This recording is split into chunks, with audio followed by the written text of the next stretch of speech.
देवउठनी एकादशी से मिलता है 1000 अश्वमेध यज्ञ और 100 राजसूय यज्ञ का फल। नमस्कार दोस्तों, आपका हमारे चैनल में स्वागत है। देव प्रबोधनी एकादशी के दिन भगवान विष्णु 4 माह बाद उठते हैं। इस दिन से सभी मांगलिक कार्य शुरू होते हैं। एकादशी का यह दिन तुलसी विवाह के रूप में भी मनाया जाता है।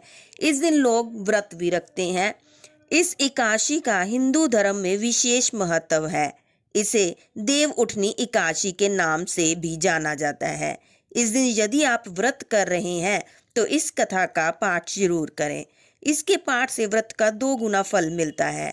जो किसी कारणवश व्रत नहीं कर सकते उनको ये कथा सुनने मात्र से व्रत का फल प्राप्त होता है।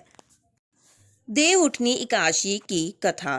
एक समय भगवान नारायण से लक्ष्मी जी ने कहा, हे नाथ, अब आप दिन रात जागा करते हैं और सोते हैं तो लाखों करोड़ों वर्ष तक सो जाते हैं। उस समय समस्त चराचर का नाश भी कर डालते हैं। अंत आप नियम से प्रतिवर्ष निद्रा लिया करें। इससे मुझे भी कुछ समय विश्राम करने का समय मिल जाएगा। लक्ष्मी जी की बात सुनकर नारायण मुस्कुराए और बोले, देवी, तुमने ठीक कहा है। मेरे जागने से सब देवों को और खासकर तुमको कष्ट होता है। तुम्हें मेरी सेवा से जरा भी अवकाश नहीं मिलता। इसलिए तुम्हारे कथनानुसार आज से मैं प्रतिवर्ष 4 मास वर्षा ऋतु में शयन किया करूंगा। उस समय तुमको और देवगणों को अवकाश होगा। मेरी यह निंद्रा अल्प निंद्रा और प्रलयकालीन महानिंद्रा कहलाएगी। यह मेरी अल्प निंद्रा मेरे भक्तों को परम मंगलकारी, उत्सवप्रद तथा पुण्यवर्धक होगी। इस काल में मेरे जो भी भक्त मेरे शयन की भावना कर मेरी सेवा करेंगे और शयन और उत्सवों को आनंद पूर्वक आयोजित करेंगे, उनके घर में मैं तुम्हारे सहित निवास करूंगा। देव उठनी एकादशी की दूसरी कथा। एक राजा के राज्य में सभी लोग एकादशी का व्रत रखते थे। वहां की प्रजा, नौकर चाकरों से लेकर पशुओं तक को एकादशी के दिन अन्न नहीं दिया जाता था। एक दिन किसी दूसरे राज्य का एक व्यक्ति राजा के पास आकर बोला, महाराज, कृपा करके मुझे नौकरी पर रख लें। तब राजा ने उसके सामने एक शर्त रखी कि ठीक है, रख लेते हैं, लेकिन रोज तो तुम्हें खाने को सब कुछ मिलेगा, पर एकादशी को अन्न नहीं मिलेगा। उस व्यक्ति ने उस समय हाँ कर ली, पर एकादशी के दिन जब उसे फलाहार का सामान दिया गया तो वह राजा के सामने जाकर गिड़गिड़ाने लगा, महाराज, इससे मेरा पेट नहीं भरेगा, मैं भूखा ही मर जाऊंगा, मुझे खाने के लिए अन्न दे दो। राजा ने उसे शर्त की बात याद दिलाई, फिर भी वह अपनी बात पर अड़ा रहा और अन्न छोड़ने को राजी नहीं हुआ। तब राजा ने उसे आटा, दाल, चावल आदि दिए।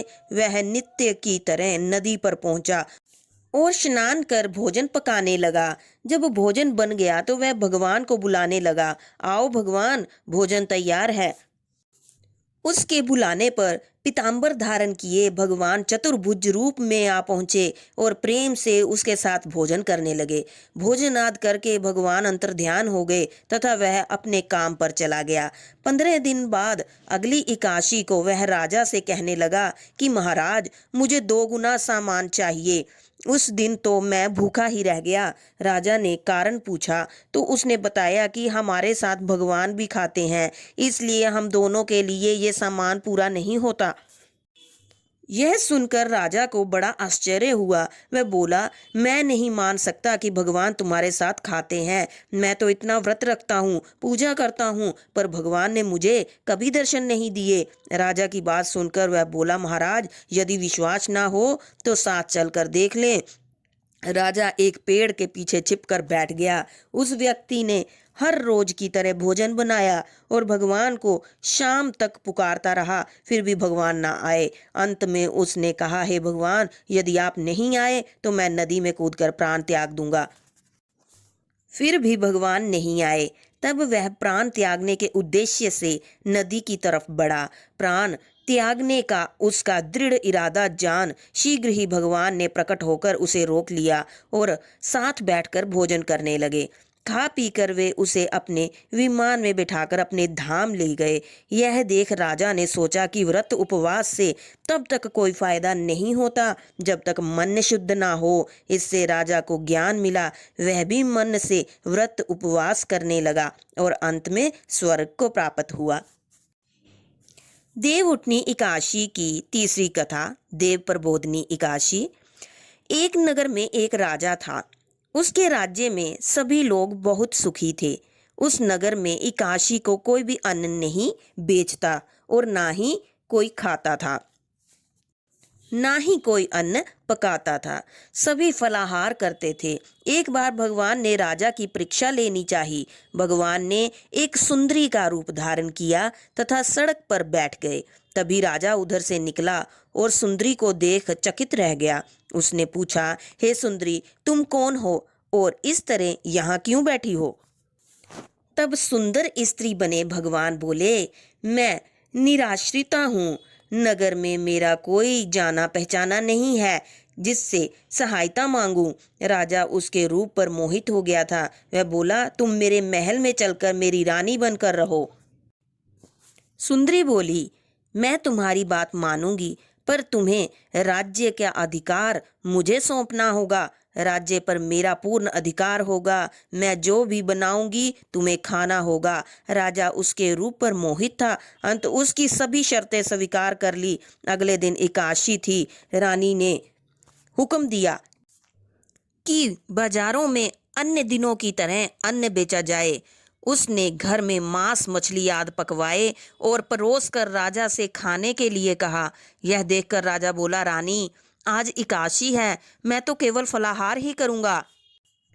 तब रानी ने शर्त की याद दिलाई और बोली, या तो खाना खाओ, नहीं तो मैं बड़े राजकुमार का सिर काट दूंगी। राजा ने अपनी स्थिति बड़ी रानी से कही तो बड़ी रानी बोली, महाराज, धर्म ना छोड़ें, बड़े राजकुमार का सिर दे दें।